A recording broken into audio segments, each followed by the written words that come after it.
Praise the Lord. प्रभूच्या नावाला धन्यवाद देतो मी की देव बाप्पाने पुन्हा एकदा तुमच्या परिवारात मला आणलेला आहे. प्रियांनो, सेवकाच्या जीवनामध्ये एखादी सिरियस घटना होणं हे त्याच्यासाठी आशीर्वादाचा मोठा ठेवा त्याच्यासाठी देवाने ठेवलाय, हेच ते प्रमाण आहे. मागच्या रविवारी प्रेयर झाल्यावर अचानकपणे कशी मला ठेच लागल्यानंतर काय प्रक्रिया झाली हे तुम्ही पाहिलं. प्रियांनो, मला देखील वाटत नव्हतं किंवा मी देखील मनामध्ये आणलं नव्हतं की अशा प्रकारे मी केवळ ठेच लागण्याच्या निमित्ताने पडल आणि माझ्या डोक्यातून रक्त निघल. परंतु जे पण होतं ना, ते प्रभूच्या इच्छेप्रमाणे होतं. प्रभूची इच्छा असल्याशिवाय काही होत नाही. प्रभूची इच्छा होती माझ्या डोक्यातून रक्त निघालं आणि जाता जाता रस्त्यातच रक्त बंद झालं. माझं दवाखान्यात गेलो तर एकदम कोरडं होतं माझं डोकं. आणि ब्रदरच मला म्हणले, ब्रदर तुमचं रक्त तर पूर्णपणे थांबलंय. देव बाप्पाच्या नियंत्रणामध्ये सेवक नेहमी असतो. परंतु जी घटना झाली ती व्हायला नव्हती पाहिजे अशी माझी इच्छा प्रभूकडून होती. परंतु प्रभू सर्व समर्थ आहे. जे पण होतं ते आपल्या हितासाठी होतं किंवा आशीर्वादाचं ते द्वार उघडण्याचं माध्यम पण असू शकतं. कारण सेवेमध्ये त्रास ज्यांनी ज्यांनी सहन केला ना, त्यांना देव बाप्पाने आशीर्वाद दिला आणि तो आशीर्वाद इथं पण त्यांना दिला आणि वरती तर त्यांच्यासाठी तो आशीर्वाद तुम्ही काढणारच नाही. म्हणून आपण भक्तीची सुरुवात प्रार्थनेने करू, प्रभूला आमंत्रित करू. प्रभू आज आपल्या मनातून आपल्या वचनातून काय बोलण्याची अपेक्षा करतो ते आपण प्रार्थनेनंतर देव बाबा आपल्याला करतो. आपण प्रार्थना करू. पवित्र पवित्र पवित्र तू असेनाधीश परमेश्वरा, आकाश आणि पृथ्वी यांची उत्पन्न करते ईश्वराचे बाप्पा, आतापर्यंत सांभाळच म्हणून मी तुला धन्यवाद देते. ईश्वराचे बाप्पा, इथून पुढचा वेळ काळ समय सर्व तुझ्या हातात देते. ईश्वराचे बाप्पा, आता जी भक्ती होणार आहे ती तुझ्याच आणि तुझ्याच नावात आशीर्वादित कर. ईश्वराच्या आमच्याकडे तू उंचवलं जा आणि तू गौरवलं जा. ईश्वराच्या बाप्पा, बाळासाहेब सांगत असलेलं प्रत्येक वचन आशीर्वादाचं असं कर. ईश्वराच्या बाप्पा, ते वचन समजायचा बुद्धीच्या करून तू प्रत्येकाला दे. हा संदेश ऐकणाऱ्या प्रत्येकासाठी आशीर्वादाचा असा कर ईश्वराच्या. प्रभू ख्रिस्तात बाप्पा, बाळासाहेबांसाठी प्रार्थना करते. प्रभू ख्रिस्ता, तुझी सेवा करत असताना बाप्पा त्यांचं तारण करता, उद्धार करता आणि रक्षण करता तू. ईश्वराच्या बाप्पा, त्यांचा उपयोग तुझ्या राज्याच्या वाढीसाठी करून घे आणि बोले तुझ्याच नावाचं गौरव. ईश्वराच्या बाप्पा, सर्व अडचणीपासून चैतन्य गोष्टींपासून बाप्पा त्यांचं तारण करता, उद्धार करता आणि रक्षण करता तू. ईश्वराच्या बाप्पा, इथं बसल्या प्रत्येकावर तुझा आशीर्वाद स्वीकारते. बाप्पा, तू म्हणतो जिथे दोघे किंवा तिघे तिथे मी उपस्थित आहे. तू आमच्यात उपस्थित आहेस असा आमचा विश्वास आहे. प्रभू, ज्योतीची प्रार्थना तारणार प्रभू येशू ख्रिस्त त्याच्या गोड आणि पवित्र राखील म्हणून मी देतोय. आमेन.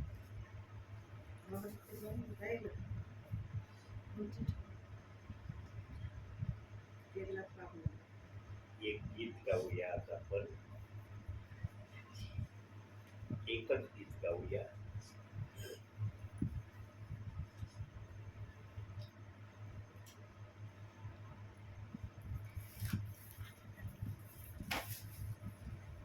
हिंदी मधून काढायचं बघा.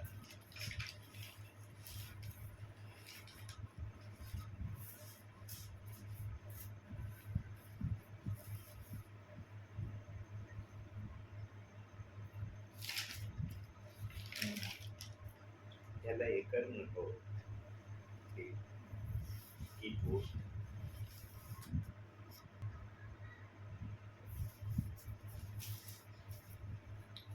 यीशु है सच्चा गडरिया, उसके हम भेड़े हैं, हरी चराइयों में हमें चराता है। यीशु है सच्चा गडरिया, उसकी हम भेड़े हैं, हरी चराइयों में हमें चराता है। वादी पहाड़ी में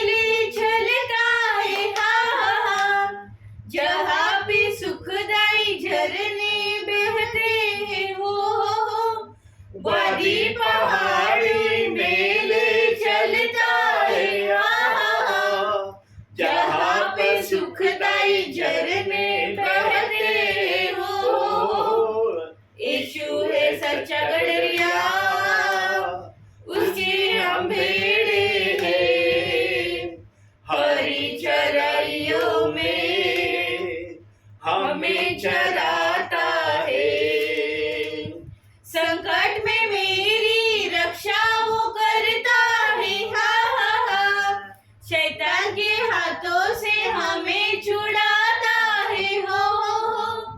संकट में मेरी रक्षा वो करता है, आहा।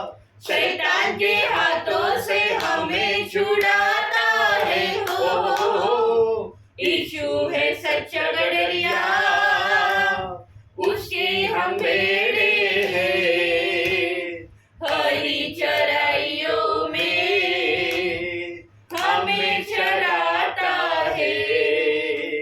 हमको किसी का अब तो डर नहीं है, हा। क्योंकि यीशु जो मेरा साथी है, हो। हमको किसी का अब तो डर नहीं है, आहा। क्योंकि यीशु जो मेरा साथी है, हो। यीशु है सच्चा गडरिया, उसके हम बेड़े हैं। हरी चराइयों में हमें चराता है। हालेलुया आमीन, हालेलुया आमीन, हालेलुया आमीन, हालेलुया आमीन. खरोखर प्रियांनो, गीत गायलं ना, असं वाटतं देव बाप्पाच्या आत्म्याने सर्व शरीराला धुवून टाकलं. सगळं काही मनातलं बाहेरचं सर्व काही देवाच्या सामर्थ्यशाली हातानं त्याने साफसुथरं आम्हाला केलं. कारण स्तुती आराधनेमध्ये देव बाप्पाने सर्वात मोठं सामर्थ्य ठेवलंय.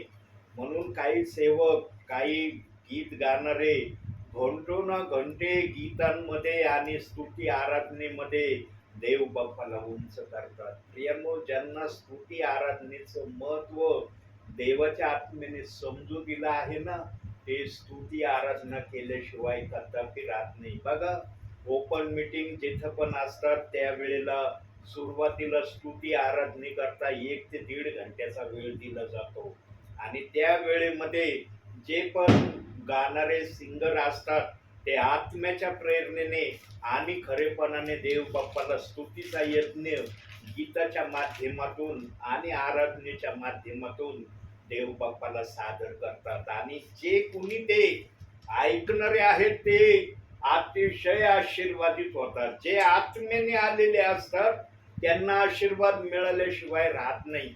पण जे केवळ चला मीटिंग आहे मला जायचंय अशा अनुषंगाने येतात ना, त्यांना काय मिळतं ते मी सांगू शकत नाही. जे आत्मेचे तहानेले भुकेलेले आहे ना, त्यांना आशीर्वाद भेटल्याशिवाय राहत नाही. म्हणून प्रियांनो, मागील दिवसामध्ये देव बाप्पाने मला दाखवलंय 7 शब्दावर बोलण्याविषयी. काल एका परिवारात 4थ्या शब्दावर माझी रेकॉर्डिंग मोबाईलमध्ये झालेली. काल 4थ्या शब्दावर मी बोललेलो आहे आणि या 4थ्या शब्दावर मी शुक्रवारी ऑनलाईनवर रात्री 9च्या नंतर संदेश दिलेला आहे आणि पूर्ण महाराष्ट्राने तो संदेश माझा 15 मिनिटं म्हणजे 15 मिनिटाच्या आतच मी तो संदेश समाप्त केलेला आहे. आणि इतकं प्रभावरित्या पवित्र आत्मा त्या ठिकाणी बोलला माझ्या मुखातून. तर ज्यांनी ही मीटिंग अरेंज केली होती त्यांना कितीतरी विश्वासणाऱ्यांचे फोन आले आणि त्यांनी सांगितलं म्हणे, एक सेवकाने जे 4थ्या शब्दावर बोलले ना, अतिशय प्रभावशाली आत्म्याच्या प्रेरणेने त्यांनी देवाचं वचन सादर केलं. प्रियांनो, ज्यांच्याजवळ आत्मा आहे ना त्यांच्याजवळ सर्व काही आहे. ज्याच्याजवळ प्रभू आहे ना त्याच्यासारखा धनवान कुणीच नाही. हे जगातलं लोखंड लाखंड काही महत्व ठेवत नाही प्रभूच्या समोर. ज्याच्याबरोबर याकोबाचा देव आहे ना त्याच्याजवळ सर्व काही ज्ञान, सर्व काही विपुलता देव बाप्पाने ठेवलेली आहे. म्हणून आज शब्दावर मी बोलणार नाही, पण तुमच्या इथं एका तरी शब्दावर बोलण्याची देव बाप मला प्रेरणा देईल. आज जर आपण दुसऱ्या वचनात कडून बोलण्याचं समजून घेण्याचा प्रयत्न करूया. स्तोत्र संहिता 138. दुसरं वचन. तुझ्या पवित्र मंदिराकडे वळून मी तुझी उपासना करी. तुझ्या दयेमुळे व तुझ्या सत्यामुळे मी तुझ्या नामाचे उपकार स्मरण करी. कारण तू आपल्या संपूर्ण नामाहून आपल्या वचनाची थोरवी वाढविली आहे. देव बाप्पाने अख्ख्या पवित्र शास्त्रामध्ये सर्व गोष्टींपेक्षा आपल्या वचनाची थोरवी श्रेष्ठ केलेली आहे. आपल्या वचनाला त्याने सर्वप्रथम स्थान बायबलमध्ये प्रदान केलेलं आहे. आणि या सर्व प्रथम स्थान ज्या वचनाला देवाच्या आत्म्याने दिलंय, ते वचन आम्ही आमच्या जीवनामध्ये 30 पट, 60 पट, 100 पट आमच्या जीवनामध्ये आम्ही ठेवावं. यासाठी आम्ही कशा प्रयत्नामध्ये देवामध्ये राहतो, चालतो, त्याकडे प्रभू लक्ष देतो. ज्यांना खरोखर आपल्या भावी जीवनामध्ये प्रभूला प्राप्त करायचं आहे, प्रभूचं नाव उंच करायचं आहे, त्यांच्याकडून प्रभू उंच झाल्याशिवाय राहत नाही. कारण प्रियनो, प्रभूने आधी वचन दिलेलं आहे की जो माझ्या बरोबर येईल त्याला मी माझ्या बरोबर ठेवील, त्याला मी कधी माझ्यापासून क्षणभरही दूर करणार नाही.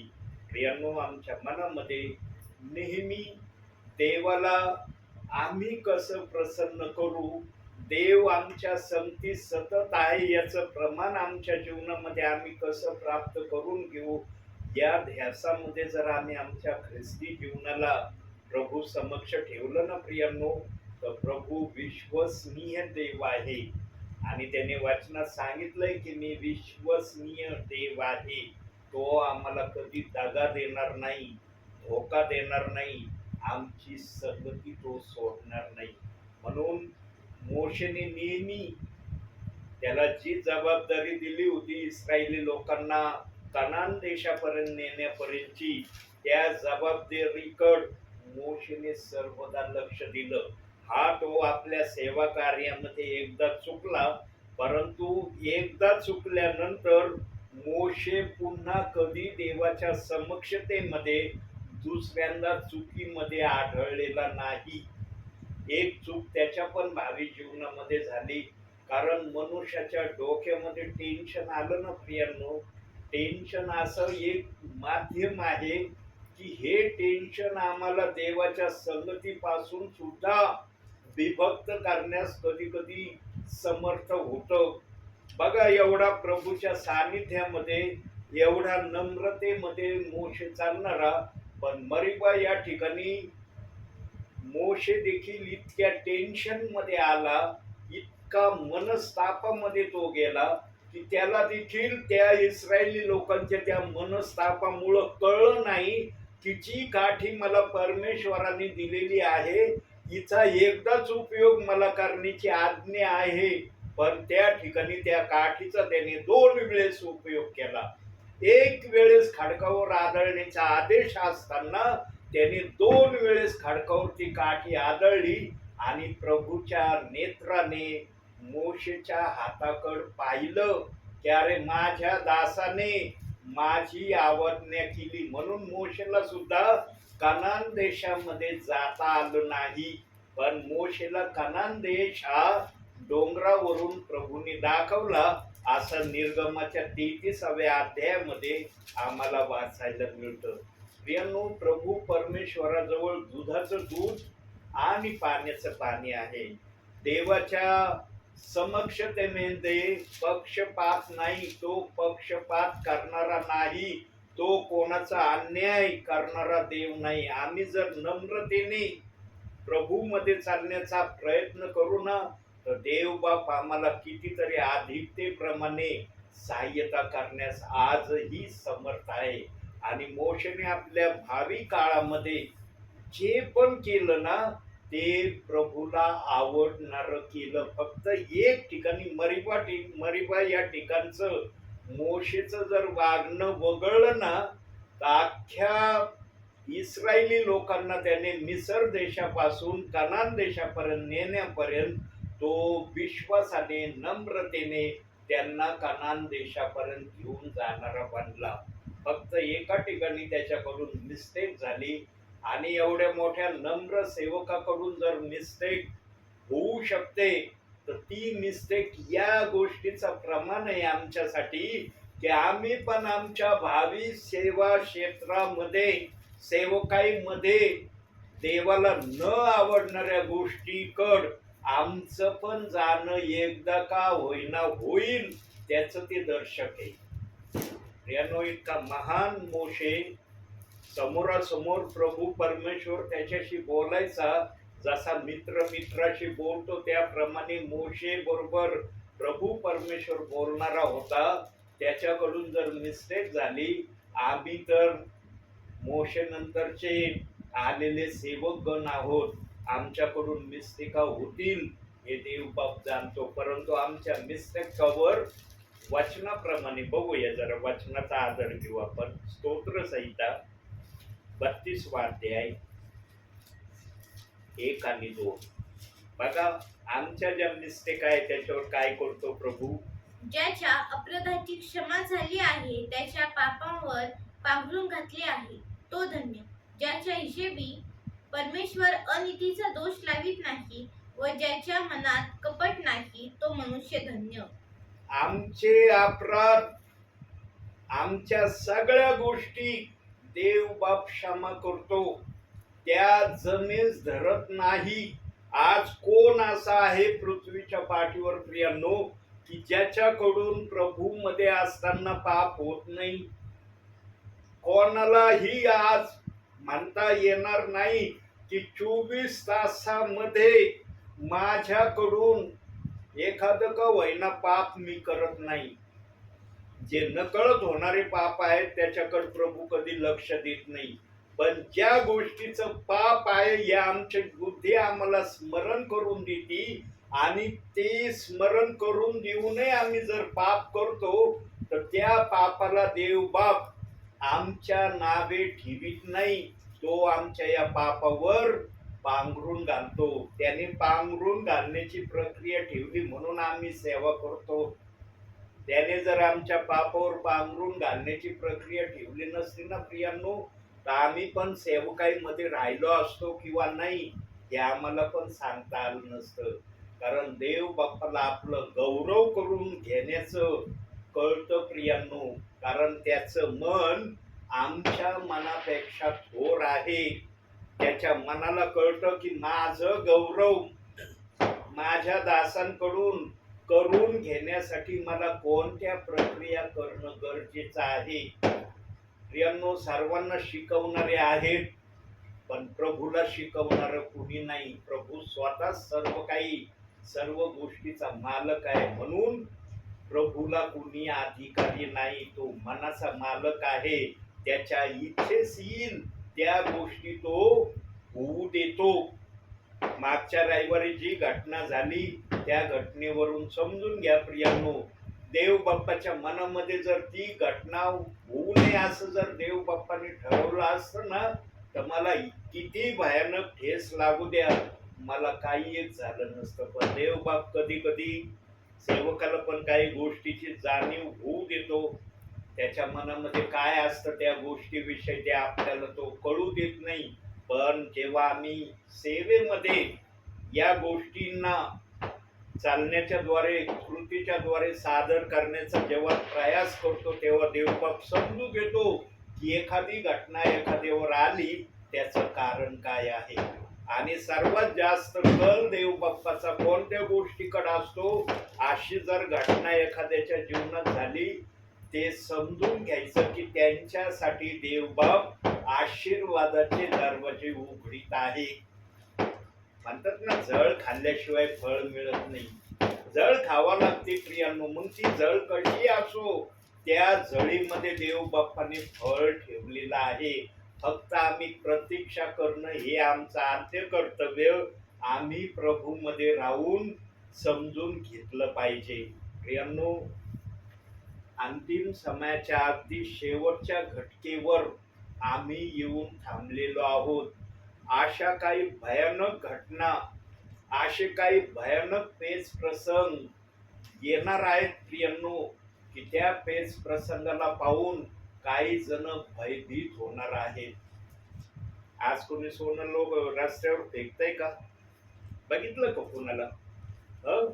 आज सोन्याचा भाव लाखाच्या पुढे गेलेला आहे ना? लाखाच्या पुढे सोन्याचा आजच्या समयाला भाव आहे 10 ग्रॅमचा. परंतु अशी घटना येणार आहे, अशी सिच्युएशन बनणार आहे. अशा सिच्युएशनामध्ये काही जण जाणार आहेत की त्यांना त्या सिच्युएशनाला पाहून त्यांना एक गोष्ट करण्यासाठी ते स्वतःहून तयार होणार आहेत. त्यांना कुणी फोर्स करणार नाही, त्यांना कुणी सांगणार नाही, पण त्यांना एका गोष्टी करण्याचा अनुताप त्यांच्या हृदयात निर्माण होईल म्हणून ते एक प्रक्रिया करणार आहेत. आम्हाला ती प्रक्रिया पाहण्याची संधी आहे किंवा नाही हे आम्हाला माहित नाही, पण देवाच्या आत्म्याने बायबलमध्ये जे लिहिलेलं आहे ती घटना पृथ्वीच्या पाठीवर एका ठिकाणी जरी झाली ना तर समजून घ्यायचं देवाचं वचन त्या ठिकाणी पूर्ण झालं. कधी पण देवाच्या वचनाला अशा अँगल मध्ये बघायचं की एक ठिकाणी ती घटना झाली, देवाचं वचन त्या ठिकाणी पूर्ण झालं. सर्वच ठिकाणी ती घटना झाली म्हणजे आमचं मन म्हणतो अरे सर्व ठिकाणी झालं, आता मला कळतं की देवाचं वचन पूर्ण झालं. आणि एक ठिकाणी झाल्यावर ते काय मग? एक ठिकाणी झालेली ती घटना पूर्ण दर्शवित नाही का गोष्ट? बघूया कोणती घटना आहे ती बायबल मधून. एहेजकेलचं पुस्तक 7वा अध्याय 19वं वचन. तू मिखाचं पुस्तक काढ बाळा. मिखाचं सपान्या 1:18 वचन काढून रेडी राहतो. किती वाजले? 7वा अध्याय 19वं वचन. एहेजकेल तू सपान्या 1:18 वचन काढून रेडी राहा. जेव्हा सांगत तेव्हा वाचायचं. एहेजकेल 7वा ते 19वं वचन. 19वे वचन. ते आपले रुपे रस्त्यावर फेकून देतील, त्यास आपले सोने अमंगळ वाटेल. परमेश्वराच्या कोपाच्या दिवशी त्यांच्या सोन्या रुपयाने त्यांचा बचाव होणार नाही, त्यापासून त्यांच्या जीवाची तृप्ती होणार नाही, त्यांचे पोट भरणार नाही, कारण त्यांनी त्यामुळे ठोकर खाऊन अधर्म केला आहे. आता त्यामुळं त्यांनी ठोकर खाऊन अधर्म केलाय. काय देव बाप्पाला एवढ्या एका शब्दातून सांगायचंय? त्यांनी ठोकर खाऊन अधर्म केलाय. प्रियांनो, काही जणांनी या सोन्या नाण्याला प्राप्त करण्यासाठी देवाच्या सान्निध्यापासून त्यांनी दूर राहण्याचा सतत प्रयत्न केला. या गोष्टीला प्राप्त करण्यासाठी ते देवाच्या आज्ञेच्या विरोधात पण जाण्याला त्यांनी माघार घेतली नाही. या सोन्या नाण्याला आपल्या जीवनात ठेवण्यासाठी त्यांनी देवाची संगती सुद्धा काही वेळेला नापसंतीच्या मार्गाने पसंत केली. या गोष्टीचे त्यांनी अधर्म केलाय, या गोष्टीची त्यांनी ठोकर खाल्ली असं देवबाप त्या वचनात बोलत आहे. आणि जेव्हा त्यांना या गोष्टीची आठवण जाणीव होईल त्यावेळेला त्यांना अनुताप होईल. प्रियांनो, वेळ निघून गेल्यावर अनुताप करणं काही उपयोगाचं नाही. वेळ आहे तोपर्यंत अनुताप केला ना तर देवबाप त्या अनुतापाची क्षमा करतो. त्या अनुतापावर जो पण त्या प्रक्रियेत उतरतो त्याला आशीर्वाद देण्याची तो अपेक्षा ठेवतो. पण जर एखादा म्हणन मी वर स्वर्गात गेल्यावर प्रभूला पाहिल्यावर सर्व गोष्टी करीन, त्यावेळेस प्रभू म्हणन तुझा समय संपलाय, माझा समय सुरू झालेला आहे. आणि जेव्हा प्रभूचा समय सुरू होईल प्रियांनो, तेव्हा प्रभू प्रत्येकाच्या कामाचा हिशोब घेणार आहे. सर्वप्रथम सेवकाच्या कामाचा हिशोब घेतला जाणार आहे.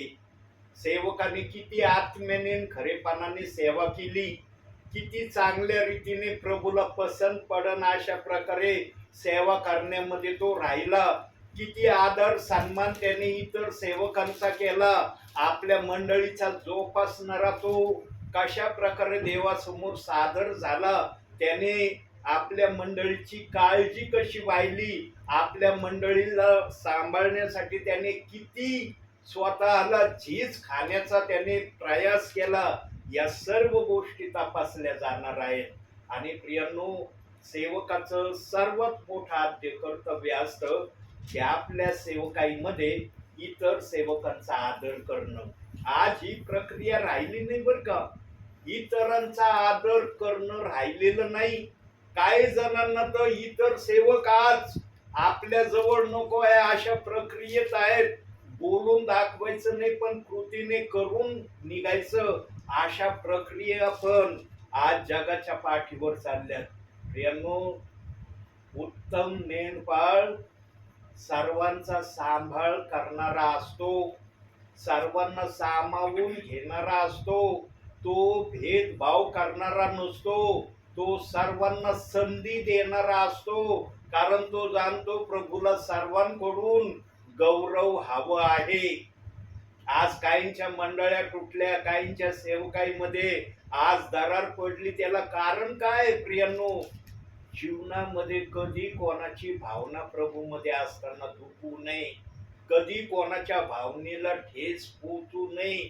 कारण कोणाला जरी या गोष्टीचं लक्ष राहिलेलं नसलं पण प्रभूला प्रत्येकाच्या कृतीकडे त्याचं लक्ष असतं. ज्याची भावना दुखवली जाते ना प्रियांनो, देवबाप त्या दुखवलेल्या भावनाच्या सेवकाला एक संधी देतो त्याची सेवा करण्याची, त्याच्या नावाला उंच करण्याची. प्रभू हर प्रकारे त्या सेवकाच्या द्वारे आपलं नाव उंच करून घेण्याची अपेक्षा करतो. म्हणून आम्ही सर्वजण एका परिवारातले सदस्य असल्यासारखं प्रभू समोर केवळ बोलण्याच्या माध्यमातून नाही, काही जण बोलण्यामध्ये इतके एक्सपर्ट असतात ना, इतकं भावनावेशीन हृदय स्पर्शी बोलतात ना, की आपलं मन त्यावेळेला त्यांचं ऐकून काय आपल्या मनामध्ये कार्य होतं प्रभूच्या सानिध्यामध्ये ते आपल्यालाच कळतं.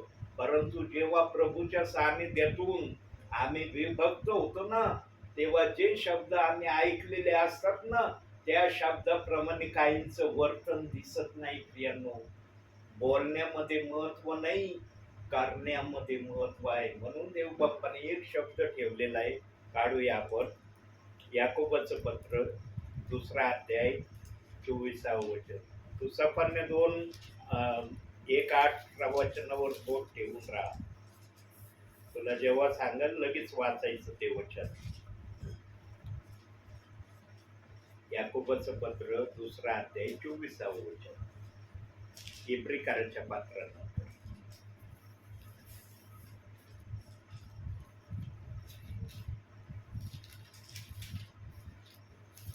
तर मग केवळ विश्वासाद्वारे नव्हे तर क्रियांनी मनुष्य नीतिमान ठरतो हे तुम्ही पाहता. विश्वासापेक्षा क्रिया देवबाप्पाला जास्त पसंत आहे. प्रियांनो, झळ याला क्रिया म्हणतात. आणि जो झळ खातो ती क्रिया आहे. आणि जो झळ खात नाही ना, त्याला फळांची त्यांनी कधी अपेक्षा करू नये. कारण देवबाप्पाला कार्य करणारे, सेवा करणारे सेवक हवे आहे. आज देवबाप एक आत्म्याला वाचवण्यासाठी स्वर्गातून एक आत्म्याकडे तो लक्ष देतो. आणि त्याने बायबलमध्ये काही ठिकाणी सांगितलंय की एकाही आत्म्याचा नाश व्हावा अशी तुमच्या स्वर्गातील पित्याची इच्छा नाही. एकाही आत्म्याला देवबाप आपल्यापासून दूर जाण्यापासून रोखीत आहे. आणि ज्यांना ज्यांना देवबाप्पाने आपल्या नावामध्ये घेतलंय, ज्या जिभेने येशू प्रभू आहे असं फिलिप्पे 2:11 प्रमाणे कबूल केलंय, त्या आत्म्यांना देवाचा आत्मा कधीही नरकामध्ये टाकणार नाही. देवाच्या राज्यात देवाने ज्या विश्वासणाऱ्यांना आणलेलं आहे त्यांच्यासाठी नरकाचा दरवाजा देवबाप्पाने कायमचा बंद केलाय. पण आजही सेवक संदेशातून नरकाचा उच्चारण करतात. नरक हा विश्वासणाऱ्यांसाठी नाही. ज्यांनी प्रभूला आपल्या जीवनात घेतलंय, हा चालताना त्यांच्याकडून चुका झाल्यात, प्रभू प्रमाणे ते वागले नाही, प्रभूच्या इच्छेप्रमाणे त्यांनी केलं नाही, हे प्रभूंनी पाहिलंय. पण या गोष्टीला पाहून काही सेवक भावुक होऊन लगेच म्हणतात, हे नरकात चाललेले आहेत, हे नरकात जाणारे आहेत. प्रभूने नरकात जाण्यासाठी कोणत्याही विश्वासणाऱ्याला आपल्या राज्यात घेतलं नाही. ज्यांना देव बाप्पांनी नापसंत केलं होतं ना, त्यांना देव बाप्पांनी वचनातून नापसंती कशी प्रगट केली ते वचनातून आपण बघूया. रोमकारास पत्र 1 अध्याय 28 वचन बघा. देव बाप्पाने नापसंती केलेल्या गोष्टी कोणत्या आहेत? आणखी ज्या अर्थी देवाची जाणीव ठेवण्यास ते मान्य झाले नाहीत, त्या अर्थी देवाने त्यांना अनुचित कर्मे करण्यास विपरीत मनाच्या स्वाधीन केले. ज्यांना विपरीत मनाच्या स्वाधीन केलंय, ज्यांना देव बाप्पांनी नाकारलंय, त्यांच्यासाठी त्या गोष्टी आहेत. ज्यांना प्रभूने आपल्या राज्यात घेतलंय ना, त्यांच्यासाठी नाही त्या गोष्टी. आजही सेवकाच्या मुखातून, विश्वासणाऱ्याच्या मुखातून, सिस्टरच्या मुखातून नरक हा शब्द जात नाही संदेशातून. प्रियानो, नरक हा शब्द विश्वासणाऱ्यांसाठी नाही. जे प्रभू प्रमाणे वागले नाही ना, त्याच्यासाठी प्रभूने प्रयोजन करून ठेवलेलं आहे. जेव्हा पवित्र आत्मा आपल्या समयामध्ये वचनाची जडणघडण करत होता, तेव्हा पवित्र आत्म्याला दिसलं काही जण प्रभूच्या इच्छेप्रमाणे चालणार नाही, स्वीकार तर ते करणार आहेत प्रभूचा, पण वागणार नाही तसे. म्हणून त्याच्यासाठी प्रयोजन प्रभूने अगोदरच केलेलं आहे. आणि प्रभूचं जे प्रयोजन असतं ना प्रियांनो, त्या प्रयोजनाला चॅलेंज कुणी करू शकत नाही. हा तुम्हाला समजत नाही म्हणून तुम्ही त्या प्रयोजनाला समजू शकत नाही. पण ज्यांना ते प्रयोजन देवाच्या आत्म्याने समजू दिले ना, ते प्रभूच्या आत्म्याने बोलल्याशिवाय राहत नाही. कोणतं प्रयोजन आहे ते पण बघू आपण. प्रगटीकरण 11 अध्याय 2 वचन. तरी मंदिराबाहेरचे अंगण सोड, त्याचे माप घेऊ नको, कारण ते विदेशी लोकांस दिले आहे आणि पवित्र नगर ते 42 महिने तुडवतील. ज्यांनी प्रभूच्या वचनाप्रमाणे आपल्या भावी जीवनामध्ये वागण्याची प्रक्रिया प्रभूला दाखवली नाही ना, त्यांच्यासाठी हे प्रयोजन आहे. ही शेवटची देव बाप्पाच्या मनातली इच्छा आहे. ज्यांनी ज्यांनी येशू प्रभू आहे असं फिलिप्पे 2:11 वचनाप्रमाणे कबूल केलंय, त्यांच्यासाठी आहे. ज्यांनी ज्यांनी आपल्या मुखाने येशू प्रभू आहे फिलिप्पे 2:11 प्रमाणे कबूल केलेलं नाही, त्यांच्यासाठी प्रभूने काय प्रयोजन केलंय ते मी सांगू शकत नाही. मी माझ्या बुद्धीने कोणतं प्रयोजन कशाला सांगू? देवाचा आत्मा जर मला पुढच्या गोष्टी दाखवित नाही तर मी पण पुढच्या गोष्टी बोलत नाही. पण ज्या गोष्टी वचनामध्ये देव बाप्पाने ठेवलेल्या आहेत त्या गोष्टी देवाचा आत्मा मला दाखवित आहे आणि ते आपल्या समोर मी बोलत आहे. प्रियांनो, देव आपल्या इच्छेने आपली सेवा करून घ्यायला आजही समर्थ आहे. फक्त देवाचा आत्मा देवाची सेवा करणाऱ्यांमध्ये आहे का हे तपासणं अतिशय महत्वाचं आहे.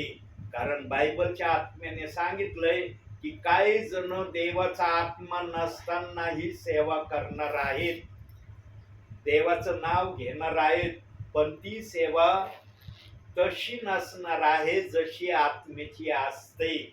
आत्म्याच्या सेवेमध्ये आशीर्वाद आहे, बुद्धीच्या सेवेमध्ये तो आशीर्वाद नाही. प्रियांनो, ज्या आशीर्वादाची सेवक आणि ऐकणारे अपेक्षा करतात, आत्म्याचं बोलणं नेहमी आत्म्याच्या इच्छेने असतं. म्हणून देव बाप्पाच्या आत्म्याने संदेश हा आपल्या इच्छेवर त्याने ठेवलाय. संदेश हा सेवकाच्या इच्छेवर ठेवलेला नाही. 2 पेत्र 1 अध्याय 21 वचनामध्ये देव बाप्पाने परखडरित्या सर्वांना सांगितलंय, संदेश माझ्या इच्छेने येणार आहे, संदेश सेवकाच्या इच्छेने कदापि येणार नाही. आणि देवाचा आत्मा ज्यांना स्वीकारतो ना, देवाचा आत्मा त्यांना कधी नरकामध्ये टाकण्याची अपेक्षा करत नाही. देवाने तावून सलाखून सर्वांना आपल्या राज्यामध्ये घेतलेलं आहे. देव बाप्पाच्या आत्म्याने कोणाला पण झोपेमध्ये आपल्या राज्यात घेतलेलं नाही. हा त्यांचा निभाव लागन का नाही, म्हणून इब्री 3 अध्याय 12 वचन देव बाप्पाने ठेवलंय शेवटचा प्रमाण, की मला सोडून देणे इतकं तुमचं दुष्ट मन माझ्या नावामध्ये राहून तुम्ही बनवू नका. या गोष्टीला सांभाळा. हे शेवटचा इशारा इब्री 3 अध्याय 12व्या वचनात देव बाप्पाने ठेवलाय. प्रियांनो, देवाच्या आत्म्याला जर आपले लोक राज्यात घ्यायचं समजतं ना, तर देवाच्या आत्म्याला त्या लोकांना आपल्या राज्यामध्ये कसं ठेवायचं हे देखील समजतं. फक्त आम्ही ऐकण्याच्या प्रक्रियेमध्ये असलं पाहिजे. जो ऐकल ना प्रियांनो, त्याचं कल्याण झाल्याशिवाय राहणार नाही, असं बायबलनी 2 ठिकाणी सांगितलंय. आणि ते दोन्ही वचन आपण पाहणार आहोत. या वचनानंतर आपण सपान्या 1 अध्याय 18व्या वचनावर थोड्या वेळ त्याचं पण स्पष्टीकरण ऐकणार आहोत. काढूया. पहिलं काढा. 1 शमूएल 15वा अध्याय 22वं वचन. तू नीतिसूत्रे काढ बाळा. 16वा अध्याय 20वं वचन काढून रेडी राहा. नीतिसूत्रे 16वा अध्याय 20वं वचन. स्तोत्र संहितेनंतर वाचवा. 22वं वचन. तेव्हा शमूएल म्हणाला, परमेश्वराचा शब्द पाळल्याने जसा त्याला संतोष होतो, तसा होमांनी व यज्ञांनी होतो काय? पहा, यज्ञापेक्षा आज्ञा पाळणे बरे, एडक्याच्या वपेपेक्षा वचन ऐकणे बरे. काय ऐकणे बरे म्हटलंय? वचन. वचन ऐकणे बरे. आता तू काढ बाळा. 16वा अध्याय 20वं वचन. जो वचनाकडे लक्ष पुरवितो त्याचे कल्याण होते, जो परमेश्वरावर भाव ठेवितो तो धन्य. दोन्ही वचनामध्ये देव बाप्पाने आपल्या वचनाला सर्वप्रथम स्थान दिलंय. म्हणून आज संदेशाचं वचन पण वचनानेच आलेलं आहे, की देवाने आपल्या वचनाची थोरवी वाढवली आहे. बघा, देवाचा आत्मा कशा रीतीने आपल्या वचनाला आपल्या पद्धतीने आपल्यापर्यंत बोलत आहे. कारण देव बाप्पाने आपल्या वचनाशिवाय दुसऱ्या कोणत्याही गोष्टीला जास्त प्राधान्य दिलेलं नाही. म्हणून दोन्ही वचनामध्ये विभिन्न तऱ्हेचे शब्द आहेत, परंतु वचनाचं गौरव दोन्ही वचनात आहे. वचन ऐकण्यामध्ये धन्यता आहे आणि इकडं लिहिलंय वचन पाळणाऱ्यांचं कल्याण होतं. दोन्ही वचनामध्ये आशीर्वादच ठेवलेले आहेत, पण माध्यम काय आहे? वचन हे माध्यम ठेवलंय. म्हणून प्रियांनो, ज्याला प्रभूमध्ये राहून स्वर्गामध्ये जाण्याची ज्याची इच्छा असेल ना, त्याने वचनाला आपल्या जीवनामध्ये प्रथम स्थान देणं गरजेचं आहे. आणि प्रथम स्थान देण्यासाठी आम्ही वचन वाचलं पाहिजे. आज बरेच जण प्रियांनो वचन वाचित नाही.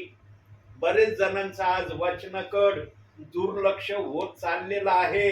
ते म्हणतात, मला इतकं काम आहे, इतकं मी कामाने व्यस्त आहे, इतका बिझी झालो. प्रियांनो, इतकं बिझी होऊ नका की तुम्हाला वचन वाचायला वेळ राहणार नाही, वचनाकडे तुम्हाला लक्ष द्यायला वेळ राहणार नाही. इतकं आपलं जीवन बिझी करू नका.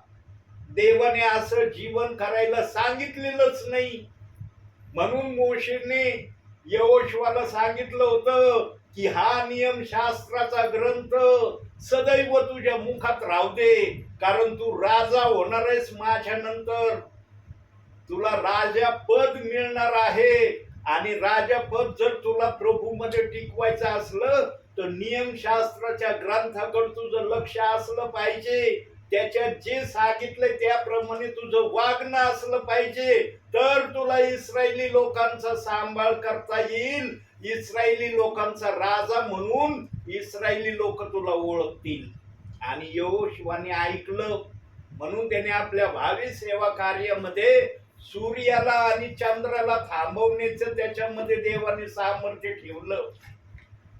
प्रियांनो, जमिनीपासून करोडो अंतरावर असलेला सूर्य चंद्र यांनी दोघांनी पण यहोशुवाचा शब्द ऐकला. त्यांनी तेच केलं जे यहोशुवा बोलला. यहोशुवा म्हणला, तुम्ही आज मावळायला जायची घाई करू नका. सूर्याला म्हटला, चंद्राला पण म्हणलं, तू पण आपल्या अस्ताकडे जाण्याची इच्छा ठेवू नको, जागेवरच थांब. आणि ते थांबले. प्रियांनो, यहोशुवाच्या 10व्या अध्यायाचं 12 पासून 14व्या वचनामध्ये ते दिलेलं आहे की सूर्य पण थांबला आणि चंद्र पण थांबला. का थांबला? कारण इस्रायली लोकांवर पलिष्टी लोकांची सरशी होऊ राहिली होती. अमालेकी लोक यांच्यावर वरचढ व्हावायला लागले होते. तेव्हा यहोशुवाने जमिनीवरून सूर्याला बोलला. जसं एखादा आपण संभाषण करतो अशा संभाषणाने सूर्याकडे पाहून बोलला. तो सूर्याला कस काय शब्द ऐकायला गेला. मी या ठिकाणी संदेश देतोय, जाईन का पूर्ण गावामध्ये माझा आवाज जातोय का ऐकायला? मी इथं बोलतोय, पूर्ण गाव म्हणतंय का हा यांचा शब्द आम्हाला ऐकायला येतोय? कोणीच म्हणणार नाही. जिथपर्यंत माझा आवाज जातो त्यांना कळत असेल, पण बाकीच्या ठिकाणी माझा आवाज जात नाही. पण यहोशुवाने पृथ्वीवरून सूर्याला बोलला आणि सूर्याने ते ऐकलं. का ऐकलं सूर्यानी? कारण यहोशुवा मध्ये देवाचं वचन ऐकण्याची प्रक्रिया होती म्हणून सूर्याने ती आज्ञा ऐकली. देवाच्या आत्म्याने सूर्याला आदेश दिला, माझा दास काय बोलतोय कळतंय ना तुला, तसंच कर. जरी यहोशुवा पृथ्वीवरून बोलत होता ना, पण देवाचा आत्मा सूर्याला सांगत होता, माझा दास काय बोलतोय कळतंय ना तुला, तेच कर. प्रियांनो, आम्ही वचनामध्ये राहिलो ना तरच आम्ही सुरक्षित राहू शकतो. आणि जो वचनामध्ये राहतो ना तो सर्वांचा आदर करणारा असतो, सेवकांचा आदर करणारा असतो, विश्वासणाऱ्यांचा आदर करणारा असतो. आज काही जण ना तोंडाने तर फार प्रीती प्रीती बोलतात, पण आदराची जेव्हा वेळ येते ना तेव्हा लगेच मन कठीण करतात. या सेवा कार्यामध्ये मी खूप अनुभव घेतलाय आणि आजही अनुभव घेतोय.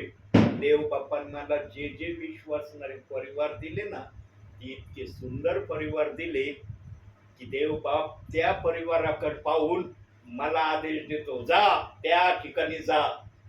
मी जेव्हा तुम्ही मागच्या वेळेला म्हणले संध्याकाळी 5ला यायचा प्रयत्न करा, 5ला जेव्हा निघलो ना, मी माझ्या घरातून बाहेर निघलो तर मला सूर्याचे चटके बसले.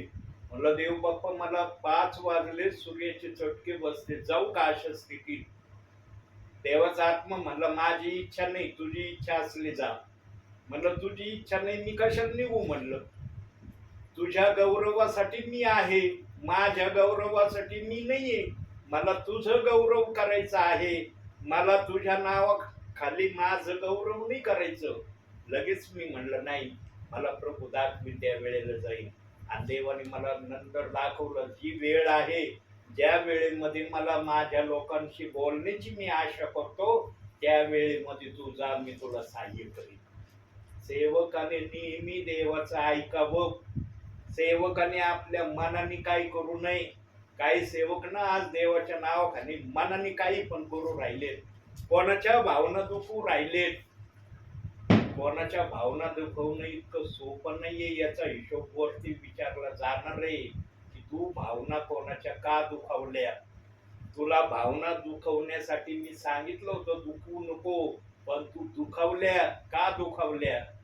प्रियांनो, जेव्हा मनामध्ये एखाद्याचा मोह येतो ना की मलाच वरचढ व्हायचंय, मलाच चमकायचंय, माझीच प्रसिद्धी सर्व ठिकाणी दाखवायची, तेव्हा या गोष्टी होतात. प्रियांनो, जेव्हा मनामध्ये कुठल्या प्रकारचा मोह, कुठल्या प्रकारची प्रसिद्धी राहत नाही ना, तेव्हा तो सर्वांना धरून चालतो. आज कित्येकांच्या सेवेमध्ये अडथळे आलेत, कित्येकांच्या सेवेला आज दरारी पडले. त्याचं कारण हेच आहे तुला मला उंच नाही होऊ द्यायचं, मलाच उंच व्हायचं, तुला नाही काय करू द्यायचं, मलाच करायचं. या गोष्टीमुळे आज जगामध्ये निरनिराळ्या ठिकाणी देवाच्या सेवकाईमध्ये निरनिराळे पेच प्रसंग उत्पन्न झाले. प्रियनो, देव बाप्पाने आजच्या पेच प्रसंगाची सेवा करण्याचा कोणालाही अधिकार दिलेला नाही. सर्वांना मिळून मिसळून सेवा करण्याचा अधिकार दिलाय. तो कसा दिलाय बघूया. एक वचन अजून, पहिले करंती 14वा अध्याय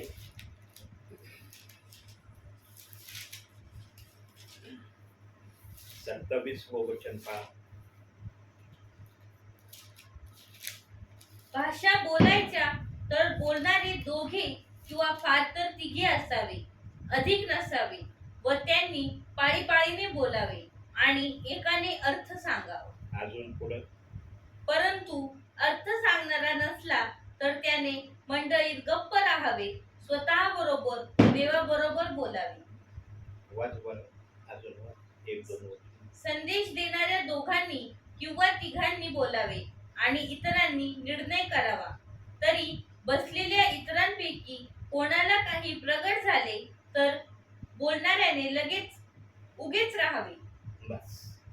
संदेश देणारे किती असले पाहिजे? दोघे किंवा तिघे. देवाला आपल्या सेवकाईमध्ये दोघांच्या किंवा तिघांच्या मुखातून संदेश ऐकणं फार आवडतं. देव बाप अपेक्षा करतो की दोघांनी किंवा तिघांनी संदेश द्यावा. म्हणून आजच्या समयाची सेवा पण 3 प्रकारची आहे. पहिली सेवा आहे सुवार्थीची, दुसरी सेवा आहे पाळकाची आणि तिसरी सेवा आहे शिक्षकाची.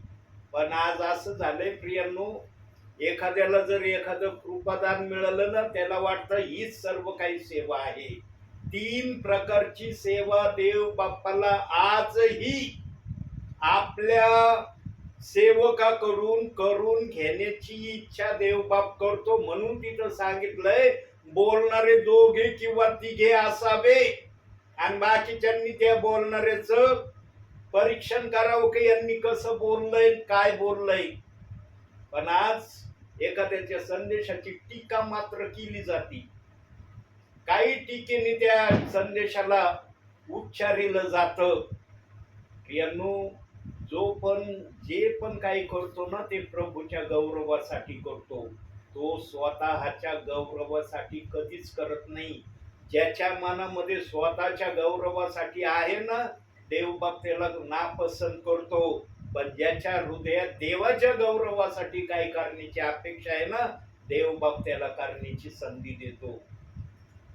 बघा, माझ्यावर मागच्या रविवारी इतका पेच प्रसंग भयंकर आला, तरी आज देवबाप्पाने मला पाठवलं.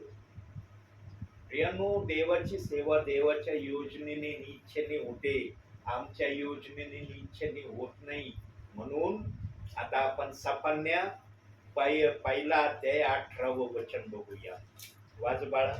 परमेश्वराच्या क्रोध दिवशी त्याच्या सोन्या रुपयाने त्याचा बचाव होणार नाही. त्याच्या ईर्षेच्या अग्नीने सर्व देश भस्म होईल, कारण तो देशांतील सर्व रहिवाशांचा अंत करील आणि तोही एकाएकी करील. प्रियांनो, सोन्या रुपयाने कोणाचाही बचाव होणार नाही. सोनं रूप कोणालाही देवाच्या क्रोधापासून सुरक्षित ठेवू शकत नाही. हे देव बाप्पाला त्या वचनातून सांगायचंय. आणि ज्यांनी या गोष्टीकड जास्त लक्ष दिलं त्यांना शिक्षा होणार आहे. का शिक्षा होणार आहे? कारण त्यांनी अधर्म केलाय. जे देवाला मान्य नव्हतं ते त्यांनी केलं, म्हणून ते शिक्षेस पात्र आहे. आणि या घटना येणाऱ्या दिवसामध्ये होणार आहेत. अंतिम समयामध्ये फार भयानक अशा घटना होणार आहेत. प्रियांनो, आम्हाला काही घटना, फक्त जास्तीत जास्त घटना कोणती माहिती आहे आम्हाला? वचनाचा दुष्काळ पडणार आहे अन्नाचा पाण्याचा दुष्काळ पडणार आहे एवढं आम्हाला माहित आहे. पण ही पण घटना होणार आहे. पण ही घटना देवबाप कधी करणार आहे हे देवबाप्पाला माहित आहे. कोणत्या समयात हे देवबाप करणार आहे हे देवबाप ज्यांच्यावर ही प्रक्रिया येणार आहे त्यांना ते कळणार आहे. म्हणून एसकेल 7:19 मध्ये सांगितलं की काही जण सोनं रस्त्यावर फेकून देणार आहे. आज फेकीत आहे का कोणी सोनं? दिसतं का रस्त्यावर 1 ग्रॅम सोनं पाडलेलं? प्रियांनो, असं सोनं रस्त्यावर पाडणार नाही. अमंगळ पदार्थ म्हणून लोक टाकून देणार आहेत सोन्याला. जे सोनं 7 पडदेत आहे ना ते सोनं रस्त्यावर येणार आहे. ही पण घटना होणार आहे. अंतिम समय अतिशय कठीण समय आहे. आम्ही या घटनेपर्यंत जगामध्ये राहू का नाही हा मात्र मोठा प्रश्न आहे. कारण देव बाप्पाने या भयानक घटना होण्या अगोदर एक घटना करण्याचं ठरवलंय आणि त्याचं वचनही देव बाप्पाने दिलंय बायबल मध्ये. शेवटी ते वचन बघूया आपण. शेवटचं वचन मत्तेय शुभवर्तमान 24 अध्याय 22 वचन. आणि ते दिवस थोडे केले नसते तर कोणाही मनुष्याचा निभाव लागला नसता. म्हणून निवडलेल्यांसाठी ते थोडे केले जातील. निवडलेल्यांसाठी ते दिवस थोडे केले जातील. आता या थोड्या दिवसामध्ये आम्ही ही घटना पाहण्यासाठी जगामध्ये राहू किंवा नाही हे आम्हाला सांगता येणार नाही. किंवा या घटनेच्या अगोदरच आम्ही जगाचा निरोप घेऊन जातो की काय हे पण आम्ही सांगू शकत नाही. काय होईल आमच्या जीवनात आम्हाला काय माहिती नाही. पण देवाला जे करायचं आहे ते देवबाप करणार आहे. आणि ज्यांच्यावर या प्रक्रिया होणार आहेत त्यांना त्या वेळेला जाग येणार आहे. पण त्या वेळेला वेळ निघून गेलेली असणार आहे. आणि ज्यांना जाग येईल ना तेच आपलं सोनं रस्त्यावर फेकून देणार आहे. आज नाही फेकीत. आज फेकतय का कोणी? पण जेव्हा जाग येईल ना प्रभू, जेव्हा जागा करीन ना की याच्यासाठी तू माझ्या वचनाला, माझ्या प्रार्थनेला, माझ्या संदेशाला, माझ्या स्तुती आराधनेला तू नेहमी गैरहजर राहत होता ना, बघ याचं फळ काय. आणि जेव्हा त्याला त्या गोष्टीचं फळ कळन ना तेव्हा त्याला अनुताप होणार आहे. अनुताप झाल्यावर तो कागदाप्रमाणे कचऱ्याप्रमाणे सोन्याला फेकून देणार आहे रस्त्यावर. कोणी पण सोनं असं उठून सुटून फेकणार नाही. आज का फेकीत नाही कोणी? दिसतंय का सोनं रस्त्यावर पाडलेलं? पण वचन सांगतंय की रस्त्यावर ते आपलं रूप फेकून देणार आहेत. आणि सफाने 1:18 मध्ये त्याचा परिणाम सांगितलाय की याचा परिणाम आणखी काय होणार आहे. सोनं रूप फेकून दिलं म्हणजे सगळं झालं असं नाही. काही जणांना शिक्षा होणार आहेत. आता त्या शिक्षा कशा होणार आहेत ते देव बाप्पाला माहिती आहे. म्हणून देव बाप्पांनी काही वचन बायबल मध्ये गुप्त ठेवलेत, ते प्रगट केले नाही पण त्याचे इशारे सांगितले आहेत. म्हणून प्रियांनो, अंतिम समयामध्ये जास्तीत जास्त देवाकडे लक्ष देण्याचा प्रयत्न करा. इतर गोष्टींची मौज मजा आम्ही भरपूर केली पण आता अंतिम समयामध्ये इतर गोष्टीची मौज मजा कमी करा आणि देवाच्या वचनाला प्राधान्य द्या. देवबाप याची अपेक्षा अंतिम समयामध्ये सर्वांकडे करत आहे. आणि जर हे ऐकूनही काही जण या गोष्टीकडे लक्ष देणार नाहीत मग देव बाप्पाला जे करायचं आहे ते तर तुमच्यावर येणारच आहे. वेळ निघून गेल्यावर अनुताप करणं देव मान्य करीत नाही. वेळ असताना अनुताप करून सगळ्या गोष्टी सोडून दिल्या ना तर देव बाप त्याच्यामध्ये आनंदी होतो, खुश होतो, आशीर्वाद देण्याची प्रक्रिया करतो. म्हणून प्रियांनो, अंतिम समयामध्ये शेवटची संधी आहे प्रत्येकाला आहे. असं नाही देवबाप म्हणत की ठराविकांना आहे. प्रत्येकाला अंतिम समयामध्ये शेवटची संधी आहे. आपलं जाणं स्वर्गामध्ये नीटनेटकं करण्याची आणि स्वर्गामध्ये जाण्यासाठी नीटनेटका रस्ता बनवण्यासाठी या बायबलकडे लक्ष देणं गरजेचं आहे. बायबलकडे लक्ष देण्याशिवाय दुसरा कोणताच पर्याय नाही. जो वचनाकडे लक्ष देईल त्याचं कल्याण होतं असं वचनात आपण वाचलं ना, त्याप्रमाणे प्रियांनो वचनाकडे लक्ष द्या, वचन ऐकण्याकडे ध्यान द्या आणि त्या प्रकारे आपल्या जीवनामध्ये चालण्याच्या प्रक्रियेमध्ये स्वतःला होईल तेवढं ठेवण्याचा प्रयत्न करा. जर अशा गोष्टी तुम्ही आपल्या जीवनात केल्या, समजून घ्या तुमचं स्वर्गामध्ये जाणं निश्चित आहे. देव बाप्पाने तुमची निश्चिती केलेली आहे की हा स्वर्गामध्ये येणार आहे. जेव्हा देव ठरवतो ना एखाद्याला स्वर्गात घेण्याचं, तेव्हा कुणी त्या गोष्टीला नाही म्हणू शकत नाही. पण देवाने ठरवलं पाहिजे की या व्यक्तीला मला स्वर्गात घ्यायचंय.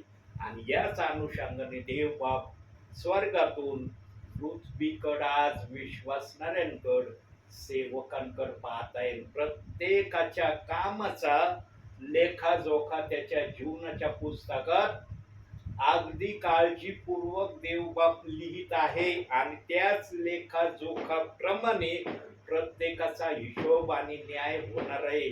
जो त्याच्यामध्ये पास होईल त्याला स्वर्गामध्ये प्रभूच्या आसनासमोर रात्रंदिवस त्याची स्तुती आराधना करण्याची संधी भेटणार.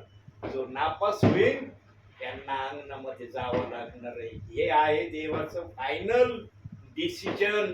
देव बाप्पाने नरकात टाकण्याचा डिसिजन कधीच वचनातून दाखवला नाही. नरकाविषयी बोललाय प्रभू, पण ते विशिष्ट तऱ्हेच्या लोकांसाठी बोललाय. ज्यांनी प्रभू मध्ये आले त्यांच्यासाठी नाही बोलला प्रभू.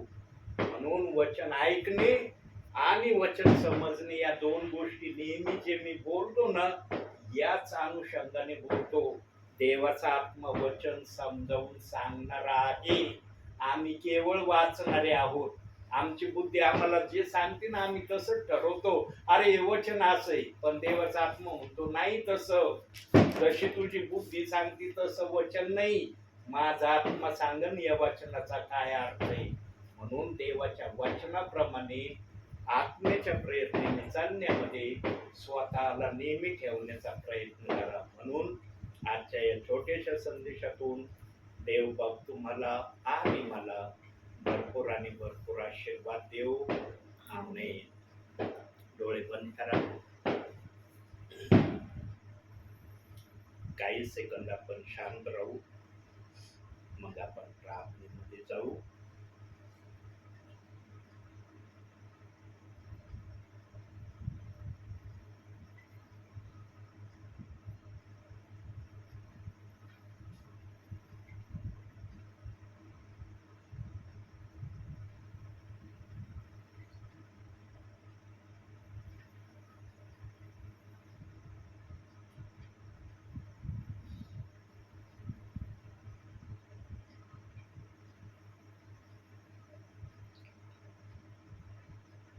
शेवटची प्रार्थना आपल्यासाठी प्रयत्न करतील. आपण प्रार्थना करू. पवित्र पवित्र पवित्र सेनाधीश परमेश्वरा, आकाश आणि पृथ्वीचे उत्पन्न करते ईश्वराचे बाप्पा, सर्व मान महिमा गौरव तुला देते ईश्वराचे बाप्पा. ओ प्रभू ख्रिस्त बाप्पा, आताची भक्ती झाली ईश्वराच्या, ती तू आशीर्वादित कशी कर ईश्वराच्या. ओ प्रभू ख्रिस्ता, वचन सांगत असताना ईश्वराच्या बाप्पा बाळासाहेबांच्या मुखाद्वारे बाप्पा तू बोलत होतास. हो ईश्वराच्या बाप्पा, असा आमचा विश्वास आहे बाप्पा. तुझे वचन समजण्याचं बुद्धीचातुर्य तू आम्हा प्रत्येकाला पुरव ईश्वराच्या बाप्पा. त्या वचनात तू आम्हाला चालव ईश्वराच्या. ओ ईश्वराच्या बाप्पा, बाळासाहेबांसाठी प्रार्थना करते ईश्वराच्या बाप्पा. तुझी वचन सेवा करत असताना ईश्वराच्या त्यांना तू मदत कर. हो ईश्वराच्या बाप्पा, ज्ञान बुद्धीच्या आतुर्याने तू भर ईश्वराच्या. त्यांचा प्रवास सुखाचा कर. त्यांचा येणं जसं आशीर्वादित केलं तसं त्यांचं जाणं देखील आशीर्वादित कर. सर्व वाईट गोष्टी, सैतानी विचार, अरिष्ट होई यांच्यापासून तू सोडव ईश्वराच्या. संकटांपासून तारण करता, उद्धार करता आणि रक्षण करता तू. ओ ईश्वराच्या बाप्पा, त्यांच्या कुटुंबियांसाठी प्रार्थना करते ईश्वराच्या. ओ प्रभू ख्रिस्ता, त्यांच्या अडीअडचणी मला नाहीत पण तुला ठाऊक आहे प्रभू ख्रिस्ता. ओ प्रभू ख्रिस्ता, प्रत्येकाच्या अडीअडचणी सोडवणारा देवीस म्हणून तुला धन्यवाद देते. हो ईश्वराच्या बाप्पा, आमच्या कुटुंबियांसाठी प्रार्थना करते ईश्वराच्या बाप्पा. पप्पा काम करत असताना त्यांना लागणारी शक्ती तू पुरव ईश्वराच्या बाप्पा. त्यांचं जाणं येणं तू आशीर्वादित असं कर. ओ ईश्वराच्या, तुझे दूरचं कुंपण त्यांच्या बुद्धी असू दे ईश्वराच्या बाप्पा. मम्मीचा प्रवास तू सुखाचा कर ईश्वराच्या बाप्पा. ओ प्रभू ख्रिस्ता, घरी परतत असताना तिच्या भोवती तुझे दूरचं कुंपण ठेव ईश्वराच्या बाप्पा दीदीसाठी प्रार्थना करते. हो ईश्वराच्या बाप्पा बाळ ठिकाणी राहत असताना ईश्वराच्या तिच्या सोबती आम्ही नाही पण बाप्पा तू आहेस. हो प्रभू ख्रिस्ता आमचा असा विश्वास आहे बाप्पा. हो प्रभू ख्रिस्ता सगळ्या अडचणीपासून संकटापासून तू सोडव. ज्ञान बुद्धी चातुर्याने तू भर आणि होय तुझ्याच नावाचा करू. ईश्वराच्या बाप्पा आईसाठी प्रार्थना करते. उत्तम आरोग्य दिलंस त्याबद्दल तुझे खूप खूप आभार. इथून बाप्पा इथून पुढे तू सांभाळ. हो ईश्वराच्या बाप्पा आम्ही अभ्यास करत असताना लागणारे ज्ञान बुद्धी चातुर्य तू आपल्या ज्ञानाच्या भंडारातून पुरव. हो ईश्वराच्या बाप्पा शाळेत जात असताना तू सांभाळ ईश्वराच्या बाप्पा. हो प्रभू ख्रिस्त बाप्पा विशेष प्रार्थना करते आज हत्यांसाठी ईश्वराच्या. हो ईश्वराच्या बाप्पा त्यांचं जे दुःख नाही बाप्पा ते तू बरं कर ईश्वराच्या. तू खाल्लेल्या चापकांचं आरोग्य त्यांना तू प्राप्त करून दे आणि हो तुझ्याच नावाचं करून त्यांच्या कुटुंबाला आशीर्वादित कर बाप्पा. सर्व गोष्टीला तू आशीर्वादाने कर आणि हो तुझ्याच नावाचं करून आमचे नातेवाईक संबंधातले लोक यांच्यासाठी प्रार्थना करते. हो ईश्वराच्या बाप्पा प्रत्येकाची अडीअडचणी मला नाही ईश्वराच्या पण तुला ठाऊक आहे. हो प्रभू ख्रिस्ता सर्वांच्या अडीअडचणी तू सोडव. सर्वांना ब्लेस कर आशीर्वादित कर आणि होय तुझ्याच नावाचं करू बाप्पा. जे प्रवास करत असतील त्यांचा तू प्रवास सुखाचा कर. जे आजारी असतील ईश्वरचे नाव त्यांचं तू आजार बरा कर आणि होय तुझ्याच नावाचं करू. हो बाप्पा आम्ही जे जेवण खाणार आहे ते तू आशीर्वादित कर. आम्हाला दिलंच तुझं सर्वांना दे. रात्रीच्या समयला कोणाला उपाशी ताणेला भुकेला असा ठेवू नको. सर्वांच्या जीव तू तृप्त कर. ईश्वराच्या बाप्पा हा संदेश ऐकणाऱ्या प्रत्येकासाठी आशीर्वादाचा असा कर ईश्वराच्या. प्रत्येकाच्या जीवनात तू कार्य कर आणि होय तुझ्याच नावाचं करू. ही तुझीशी प्रार्थना दारणारा प्रभू येशू ख्रिस्त याच्या प्रिय आणि गोड नावाची म्हणून पितेतोय. आमेन. हे आमच्या स्वर्गातील बाप्पा, तुझे नाव पवित्र मानले जाऊ. तुझे राज्य जसे स्वर्गात तसे पृथ्वीवर. तुझ्या इच्छेप्रमाणे हो. आमची रोजची भाकर आज आम्हाला दे. जसे आमच्या न्यायानं सोडले आहे तसेच आमच्या न्यायात सोड आणि आम्हाला परीक्षेत आणू नकोस तर आम्हाला वाईटापासून सोड. कारण हे राज्य सामर्थ्य आणि गौरव ही सर्व काळ तुझीच आहे. आमेन. प्रभु यीशु रक्त की जय. प्रभु यीशु रक्त की जय. प्रभु यीशु रक्ताचा जय जयकार असो. आमेन. धन्य धन्य येशू येशू नाम, धन्य येशू नाम, धन्य येशू नाम सर्व काळ. धन्य येशू नाम, धन्य येशू नाम, धन्य येशू नाम सर्व काळ. आमीन.